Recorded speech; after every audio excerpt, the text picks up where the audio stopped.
Πόσα χρόνια νεότερη μπορώ να δείξω με τα ενέσιμα? Καλή ερώτηση, εξαρτάται από την κάθε περίπτωση. Σίγουρα όμως ο στόχος μας είναι να επιστρέψουμε σε μια πρώτερη κατάσταση, φυσική κατάσταση, η οποία να θυμίζει τα νεανικά μας χρόνια.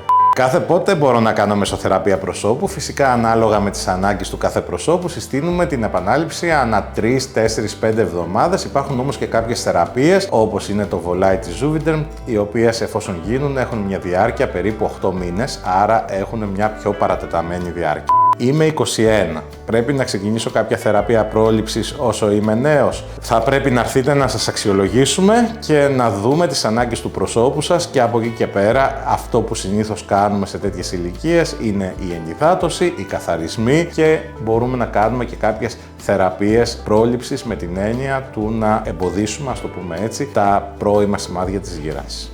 Μπορώ να έχω ζυγωματικά με ενέσιμα? Φυσικά. Μπορεί να χρησιμοποιηθεί είτε το filler, δηλαδή το ιαλουρονικό, με διάφορες τεχνικές, είτε με τη βελόνα είτε με την κάνουλα, για να ενισχύσουμε τα ζυγωματικά και να σηκώσουμε, ας το πούμε έτσι, το πρόσωπο. Όπως επίσης και βιοδιαχέρτες, όπως είναι ο εντροξιαπατίτης, οι οποίοι μπορούν να δώσουν εξαιρετικά φυσικά αποτελέσματα.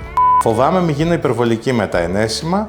Και καλά φοβάσαι, πρέπει να χρησιμοποιούνται με λογική, με σύνεση, με μέτρο, από εξειδικευμένο προσωπικό, και φυσικά να σέβεται τη δομή και την αρχιτεκτονική του κάθε προσώπου. Οπότε πρέπει, για να έχουμε ένα καλό αποτέλεσμα, να έχουμε μια καλή αισθητική, πολύ καλά υλικά και μια λογική και σύνεση στη χρήση τους.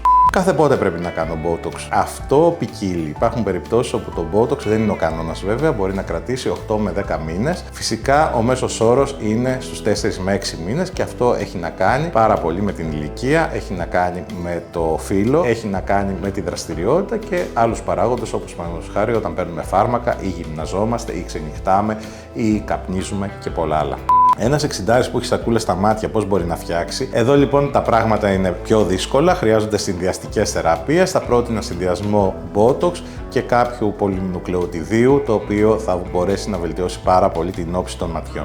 Μπορώ να σβήσω τους μαύρους κύκλους με ενέσιμο? Υπάρχουν διάφορες θεραπείες οι οποίες θα βοηθήσουν προς αυτή την κατεύθυνση, είτε ενέσιμες είτε κάποια μηχανήματα όπως το RF, το Cavitation, τα οποία μπορούν να χρησιμοποιηθούν σε συνδυασμό με τα ενέσιμα.